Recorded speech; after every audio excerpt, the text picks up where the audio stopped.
We're here in Winter Park to have a conversation with Don Schmaus. Don, I know you were born in Pennsylvania. Can you tell us something about your earliest musical experiences? Yes, my parents were both musicians, very fine ones. My father was a violinist, my mother a good pianist. They both were a part of my father's orchestra that was a vaudeville orchestra during the early times of his life. And they would travel around parts of Pennsylvania performing vaudeville with the vaudeville shows. After the talkies, or not the talkies, but the silent films came about, they were able to plant themselves in one place and just stay in the theater and perform. So that was where I was born, in Williamsport, Pennsylvania. I used to love to hear them play when I was a youngster. They were no longer in the theater at that time, but they loved playing at home, and just wonderful musicians. And I had a little drum I used to play along with them at times. So you started as a percussionist then? Yes. Actually. Okay, and how did you get from there to Eastman? Well, I first of all took piano. I'm going to go back and just tell you a little bit. I had piano lessons for my mother for a little while, a couple of years, and then she thought that and my father too, that it would be best if they'd farm me out to somebody where I wouldn't be that close to a family tie. And we were lucky in that little town to have a very fine piano teacher at a local college. She took me through all those years up to high school, and I learned a lot of literature. Used to perform for the Music Guild festival every year, learning a lot of music from memory and technical things. And so that helped me a great deal in my musical understanding and so forth. And I started taking trumpet lessons when I was in the 7th grade, and also took lessons and performed with the high school and junior high school and high school band. My high school band director used to talk about people who were famous from our band, who had gone on to colleges and made quite a good career out of their music.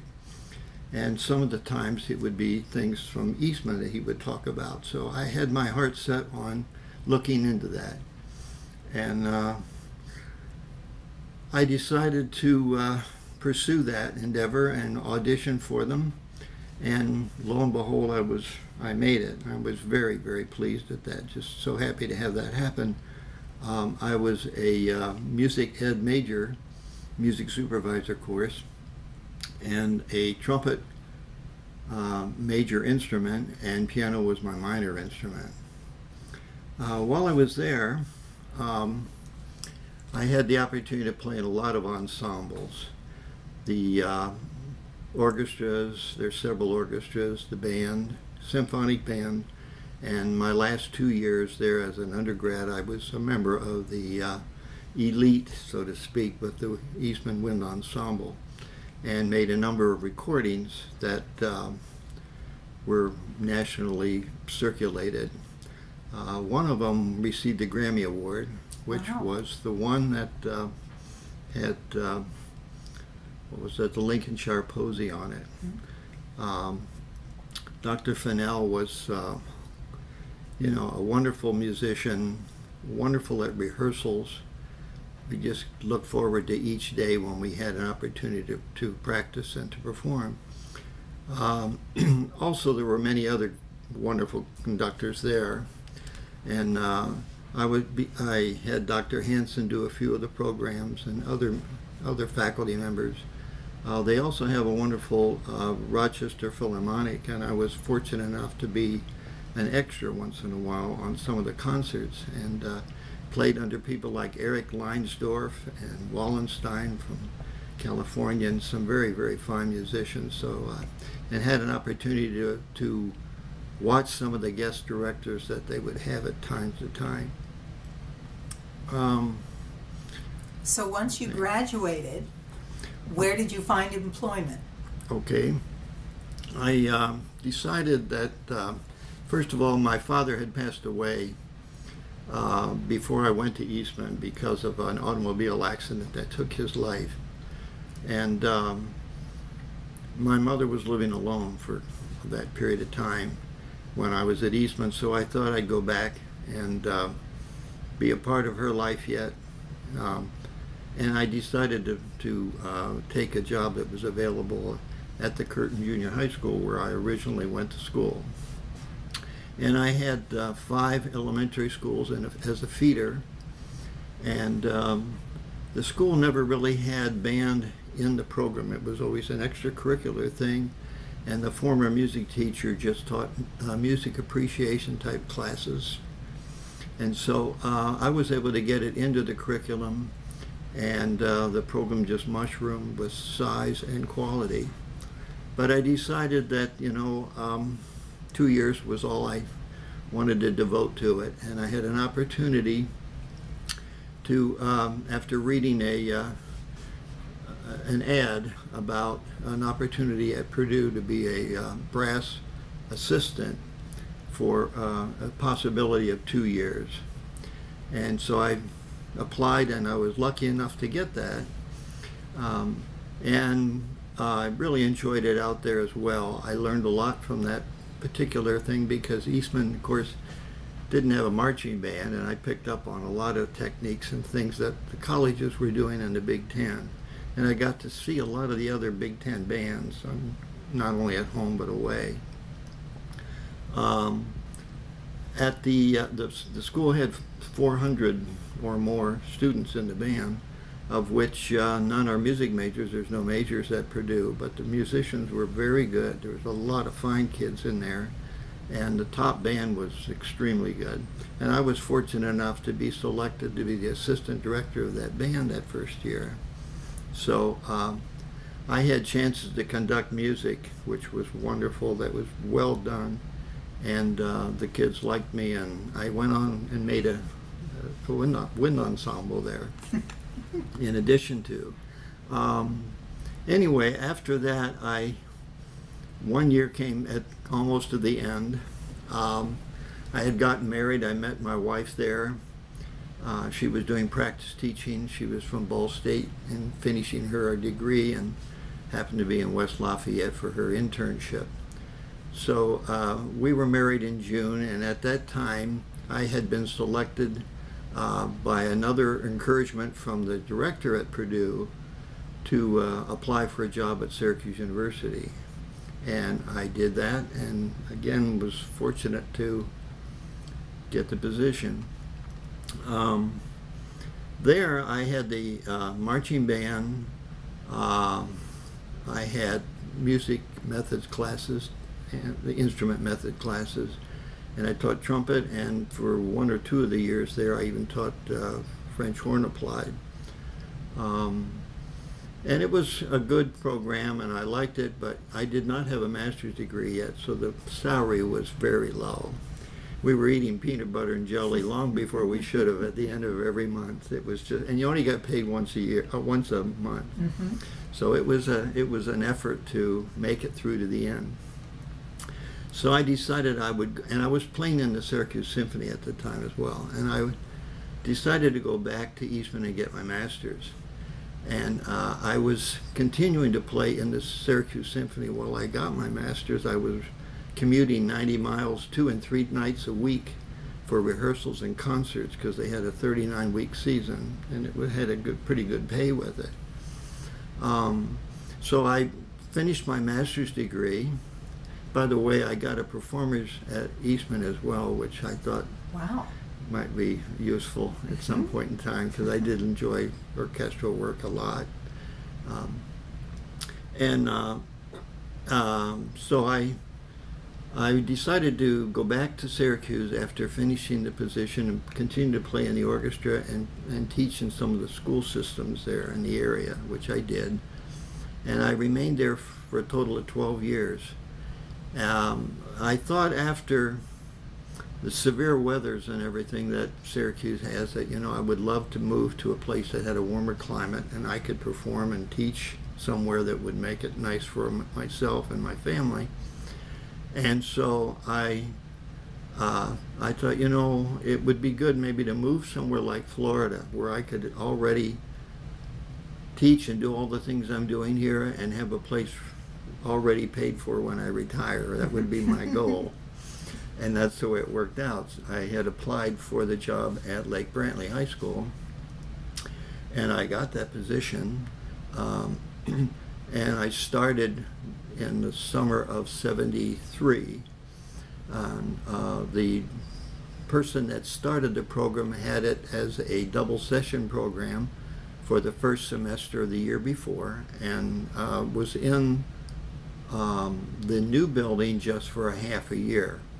And so the program was small yet, and then the feeder position though was very good, had a lot of potential, and I really got them going, and I loved it there as well. The kids were so cooperative and so happy to have me there. I had a number of guest directors that would come in and work with the band as well as other teachers, and the biggest thing I had to deal with there was learning the Fba rules and so forth. Because I didn't have anything like that in my experiences up north. You know, why do we do this? Why do we do that? But now, who helped you learn the ropes of FBA? Fortunately, Mr. John Blair, who was at Lyman High School at the time, had been here for a number of years in the Florida area, and he was so kind and helpful to me. He was the district chairman for a good part of that time at Brantley. And I was appreciative to him. Every time I had a question, I'd ask him so I wouldn't make an error. Okay. And then you took a break from teaching. Yes, I went to so many, well, I should say our band went to so many functions that we had to fundraise for, that I felt like I was a professional fundraiser before I completed my little stint there at Lake Brantley. I was there 5 years at Brantley, and we had almost 300 students in the band. And back then, of course, even the marching band, the guard had to be members of the plane unit. Mm-hmm. So we had, you know, quite a large group. I had 3 bands my last year, by the way, at Lake Brantley, and they all made straight ones at District Festival. It was the first time that ever happened in the state, and I remember the person in charge calling me and telling me what a surprise that was. Anyway, I had a fella come to me and encourage me to look into the possibility of doing fundraising, and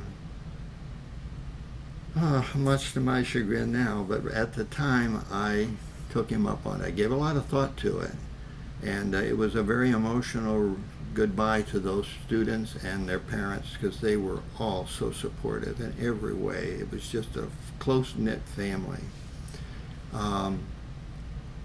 Anyway, and then I realized my error after I don't know, 3 or 4 months after that, and I decided, you know, I'm prepared so hard for what I was doing, and my heart said music was my place.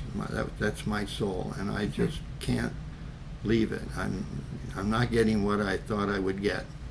So I went, and I was fortunate enough to have one of the principals from the Seminole County Schools called me and asked me if I would be willing to come. He didn't even know I was looking. But he called me one night, and that kind of urged me quickly to say yes, that I would help out at Teague Middle School, which was on double sessions. And it was right across from Lake Brantley, where it was difficult. Anyway, and then the following year I followed the principal that was taking the second group of students from Teague over to Milwee, and so I spent the second year at Milwee, and then John Blair had been approached to be supervisor of the arts in Seminole County, and he called me and asked me if I would take the job at Lyman, and I was very happy to do that. And that's so how you became a Greyhound. That's it. And I spent 20 years there, and I did love that position as well. We had some marvelous performances over the years. The first few years, well, the band was large for about the first 2 years, and then the county was expanding so quickly that they were building more high schools as soon as that happened. And so I had to lose a good part of my freshman class and portions of my sophomore class 3 different times with Lake Howell, Lake Mary, and Winter Springs. So for about 7, 8 years in a row, or down the road, we were constantly being shuffled with that. So that was a difficult time in there. We did well with the top bands, but the second bands were always a struggle. And until we got to where we could get more competitive again with the level that I wanted to achieve. And the latter years were just, they were all good, but the latter years where we were at state level all the time, and it was always, you know, we were getting superiors, and I just did very nice, good music, quality music. Well, I did it all the time, but I tried my best to introduce the students to the best literature that we could do. And when you left Lyman after 20 years there, where did you go? Well, from Lyman, I had retired, and I was playing a job on my trumpet, and one of the gentlemen that was a faculty member from Valencia at the time, being a community college, had asked me, he had heard, well, I'll tell you, I was conducting, I'm going to go back a moment, I was conducting a semi-professional adult band called the Orlando Concert Band, and I had been doing that while I was at Lyman, and into my retirement for a few years. And we used to play on the PBS radio station here in Orlando. All the concerts that we gave, they were we would give 5 or 6 of a prescription style programs at a local church down in Orlando. And this fellow had heard me being talked about on the radio, and so he's the dean of the fine arts department, and he asked me if I would be interested in coming over to Valencia. So I went over, and I started out with some music appreciation classes, and then I took over the band and the woodwind and brass ensembles, and had some lab classes and so forth. And I did go around to a number of the schools and do recruiting. I know we played for a district district concert for the Orange County schools that was very fine as well. We enjoyed doing. Well, that's really quite a career. You were there for 12 years. Yes, I was. I never thought I'd stay that long. And yeah, it was fun. Well, I want you to back up just a little bit. I'd like to hear more about Fennell and what it was like to be in his presence and under his baton. Well, Dr. Fennell was someone who, you know, when you study scores well and you learn a lot about the composer and his writings, his thoughts, Fennell was one that could explain that so nicely to us as a unit. He would talk about the construction of the composition with us. He would have little things himself that he would do that would make the music more unique in his way. And he was always, of course, a perfectionist. So we were rehearsed really hard. You know, we had graduate and undergraduate students in the wind ensemble. It was a very professional group, very highly performance level. And so that was always a fun thing to be in. Fennell had a lot of respect there. There were times when he was always memorizing the scores, so he did everything from memory.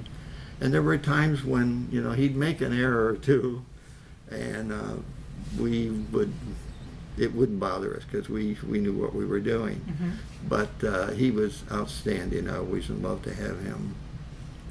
Great. He was very musical, and that's what really brought a lot of it out. Mm-hmm. Well, you've mentioned several times through your experiences how important it is to watch other directors and to pay attention to guest conductors and such. Mm-hmm. Is that something that you would encourage young directors to do? Absolutely. You know, everybody has their own little things that they do that are unique to them, that works for them. And it's a business of trial and error sometimes in our effort to achieve. You know, growing up with the orchestral music as well helps you learn not only a lot of literature but a lot of skills that will help you make a better performance out of the ensembles you're conducting. You can learn something from everybody. Mm-hmm. Well, having heard live performances of your groups and also the archived recordings, I'm really impressed with the interpretation and phrasing and expression that you were able to draw from your groups. Mm-hmm. How do you think you were able to accomplish that, or what advice would you give for those who are trying to accomplish that? Well, you know, I always felt musically, I just felt it within me all my life. I mean, if something was missing, it was used in musical performances outside of the usual obvious things like, you know, technical rhythms and intonation problems. But if music isn't performed with emotion and expression, it's not complete. And I used to spend as much time with that as anything in helping the students sound more mature in their performances. And I would get that by demonstration, sometimes through even just putting the recording back on. There might be, I have a recording of something, or if it wasn't that, it was something similar that I could put on to show them what it needs to be and how they arrived at that style or that particular line. I used to tell students, don't play music like it looks, play it like it should sound. And students sometimes become I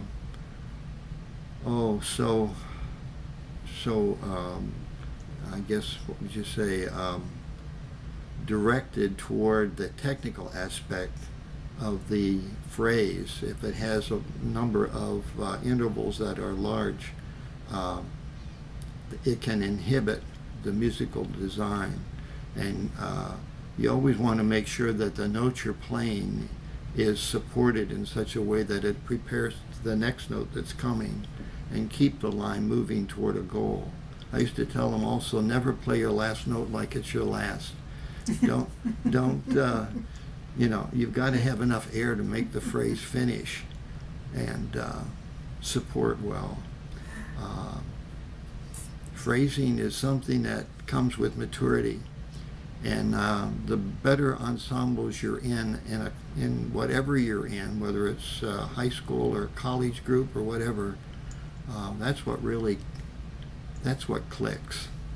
And I had a few students that came a week or two ago here to my home, and we were talking about that, and they were telling me that they just loved and could never forget how musical we were and how beautiful. It just has stayed with them for their lives, and they said they just will remember it forever. And that's the way it was even with some of the conductors that I had. I mean, when you reach that point where you just feel like it's just golden, you're doing it right. It's something you'll never forget. Well, And you want to give that to others. If you're a teacher, that's the important part. Sharing it, making it the best you can make. that's great advice. Now that you're retired, what do you do to keep the edge, to keep the music and the passion flowing? Well, it's kind of difficult when you're at the age I've become, but you know, I still always love music, and I play the piano some yet to just enjoy what I do, and my fingers aren't working as well as they used to. I really pretty much retired from the performance game, but I enjoy listening to others play. I go to some of the school programs. I've been to some of the district festivals. I haven't been to a state festival for a little while, but the district festivals I have been to. And there's been some real wonderful performances. We're blessed here in Seminole County. I think we have some wonderful groups here as well as all over the state. But I'm just happy that I can still hear and listen and enjoy. We have a local symphony here too, which we support, and we'll have to hear them play. And It's wonderful. Well, we've about come to the end of our half-hour time together, but I understand there's an interesting story about your time at Brantley that you'd like to share. Well, yes, it was during I forget which year it would have been in that time frame that I was there, but the marching band was putting on a festival at Lyman High School, one of the district or the marching festivals, and our band at that time was the largest band and went on last, which isn't unusual for Lake Brantley at any of the things I've seen of late. But in the night before, well, I'll tell you, we were doing a patriotic show, and you know, I used to tell the kids, you know, back in those days, the newer kids that I've talked to, back in those days, we changed shows a lot during the football season, so it wasn't just working on one show to where you get it to perfection. But we ended up selecting some of the better things we did, and we put a patriotic show together for that event. And I wanted to have a flag, an American flag, at the end of this performance, and I went to a Army and Navy store and got some parachute material, which was, you know, very light, and my wife and I made this flag. It was about 35 to 40 yards long, a huge flag, and we dyed it and took care of everything to make it look nice. And I went and put balsa wood on the top of it, and I went to Disney and picked up 4 weather balloons from down there, and we got some helium, and we were practicing with it until we got it right for a week or so. And the evening before the festival on Saturday, Friday night, we played it as a home halftime show at Brantley, and it went off in beautiful expectation. It was just perfect. And of course the crowd was so excited, and so the evening of the district festival, it was a little bit on the windy side, and I'd parked my little Datsun station wagon on the end of the end zone, and I had tied a tether onto the flag, and it was connected then to my car because I was up in the observation area, and we had the flag all covered on the visitor side of the field, and at the appropriate time when the flag was to go off, it went off without a hitch, and the thing started up, and people were getting excited and starting to clap, and we were just about the end of the music, and of course this is in the evening now, around 9:30 at night, and the lights are on and so forth. the flag continues to go up, and it gets to the point where it's supposed to be there, and the tether breaks, and up goes the flag. I mean, this thing took off into the air like you wouldn't believe, and it just went up and up and up until it was completely out of sight. And the audience was on their feet. It was just a miraculous event. I mean, people couldn't believe that. What are we going to do for an encore if we ever do something like this again? And we never found the flag. We don't have, nobody ever heard of it, and there's this giant big thing in the air. We were concerned that maybe an airplane would run into it because it was in line with the Orlando Airport landing line, and oh my goodness, if that would have happened, it would have been disastrous. So fortunately that didn't happen, but it was a fun thing, and the kids never forgot it. And up and up and up. Well, I thank you for your time. I thank you for your talents. And I've had a wonderful time here today. It's time to say goodbye. Okay, bye-bye.